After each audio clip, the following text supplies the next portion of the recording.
Hi everyone!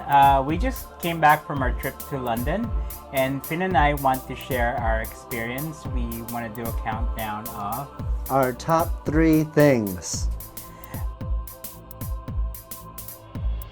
Alright, so to get the ball rolling, what's your third most important favorite spot in London? My third most favorite spot is more of an experience. Taking in the scenery at either Tower Bridge or at the top of Primrose Hill. Oh wow, that's a good choice. I like people watching in places that you can see the exciting thing, and also people just going about doing their everyday business or relaxing and all that kind of stuff. So both of those locations were really good to just sit back and listen and watch and let the world move around you. Yeah, you were so relaxed, especially with the view of the Tower Bridge. So my number 3 would be Sky Gardens. Sky Gardens is a relatively new building. I would say about 10 years ago, if I'm correct. So going to London, you usually think about history. There's a lot of history. You think about old architecture. There's also a lot of modern buildings now, including the Shard as one of them. But the latest addition is the Sky Garden, also known as the Walkie-Talkie Building, as the locals call it. It's a 360 view of the city of London. It's smack dab, right? You get a view of the Shard. You see all of the bridges. What else can you see? It's on the north side of the Thames, yeah. So you can probably see down to St. Peter, the Peter's Cathedral. You can see probably both. I was not seeing anything because someone was experiencing, I'm not sure if it was vertigo, but my body was like, you are up way too high. So you're going to sit down, you're going to stay still. So he was experiencing everything. Yeah, I was experiencing excitement. So also there are 2 restaurants. One's more casual, the Darwin Brasserie, and there's another formal one, and 2 bars. So, forgot to mention, it's also free, but you gotta book in advance. Yes. Jumping to number 2, what's your second favorite spot? My number 2 is a place that I've wanted to go since I was about 5 years old, and this is Kensington Gardens. Now, the only reason that this didn't make it to number 1 is it was a little bit rainy and I wore the wrong shoes. Yeah, we saw a lot of rain that day, huh? That affected things a little bit, but I did get to see the Peter Pan statue, and we walked along the river, and it seemed like a park that I could spend a lot of time in exploring. So that's definitely something that I want to go back to. We ended up going to the Kensington Palace all the way at the side as well. So. You also might want to explain the Peter Pan statue. What's so special for you? Why? That is my favorite fairy tale story of all time. I've been reading that since I could read, and that's the first script I was handed as a child actor that I remember. They were like, this is the perfect part for you. And thus I tried to become that part for a good long time in my life. So yes, Peter Pan is very close to my heart. And there was you can use your phone and scan a little QR code by the statue, and you will hear a secret message from Peter as if he's calling your phone or speaking to you right there. And that got me pretty hard. So that puts it at number 2. What's your number 2? My number 2 is Camden Market.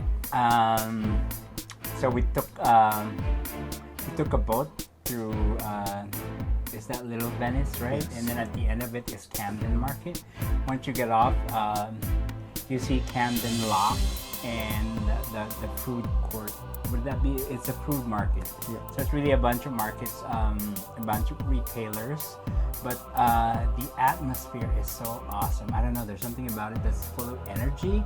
It feels like a lot of artists, a lot of bohemian people. Punk is still Punk is still alive very there. active. If you ever been to the East Village in the 90s and 2000, you would know it has the same kind of vibe. East Village in New York, I mean. So, and I've been told it's one of Amy Winehouse's favorite spots. So I'll definitely go back there. And now down to our number one. Dun-dun-dun-dun. Do you have a runner-up first, though? Is there another? What about Tower of London? I really enjoyed the Tower of London, but it's not going to be on this list because we should have explored it a little bit more.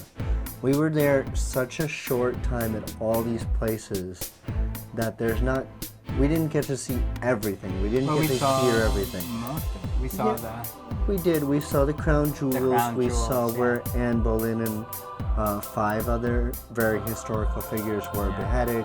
There's a story about the prince too. We saw where the 2 princes went missing and died, or they were never seen again. Pretty much, they went in and never came out. But per history and per theater spirit, my number one place is the Globe Theater. Now, this is a recreation of the Globe Theater. You can walk to the original location of the Globe Theater. It's 5-minute walk away, and you'll see the plaque and some of the outline of the ground that would have been where the original Globe was. Residential buildings now, I think. There are residential buildings that if anyone's ever looking to rent one out for real cheap, I'll move in for a month. Yeah, like an Airbnb, anybody renting out there flat. If there's some kind of Shakespearean ghost, it's going to be haunting that place. It's also interesting when we saw the play, The Tempest. So you see how old style play, it's more intimate. Yes. Right? They're playing with the audience. They're playing to each and every level of viewer on something that it's a little bit hard to find in these days. It's a little bit more rare that you will see something that's so you're part of the theater. You're part of the experience, and you can pay to just either stand as a groundling would. Or you can pay for one of the seats and a pillow. You can rent a pillow too. And you can watch the play from there. Now, I do think that I should have gone instead for a portion of it. I just didn't. So we're going to go back eventually, and I'm going to stand for a portion of the play. But yeah, that was. Sit down.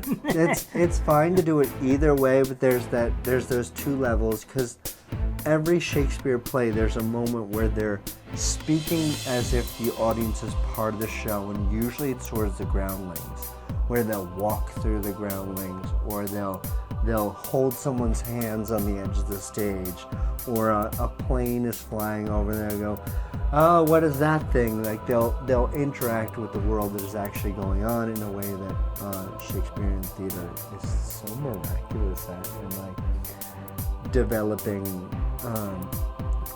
unending touch, because it was modern and it was classic and everything was so unique and perfect about it. And it's as close as most people are ever going to get to seeing 100% legitimate Shakespearean theater. Yeah, so. the original plays of Shakespeare. My number one would be the view from Westminster Bridge from the south of Thames, excuse me. That's where you actually see the classic. When you think of London, which landmark do you think the most? It's Big Ben, correct? Or Queen Elizabeth Tower. The Queen Elizabeth Tower. And that view from across the bridge, it just represents London so much for me anyway, from somebody who's an outsider. So that's probably one of my favorite view when I saw it. It's like when the first time I saw the Empire State Building in Manhattan, like, whoa, I am in London. Yeah, it's just beautiful scenery. So yeah, it's definitely a must see if you're visiting London. Yeah. I guess that wraps up our. Those were our top 3 places that we went to in All right. London. So feel free to comment below. Let us know what your top 3 sites are in London. If you've been there or if you're considering visiting London soon, hopefully this can help you, know which sites to visit. Also subscribe and share. Please share.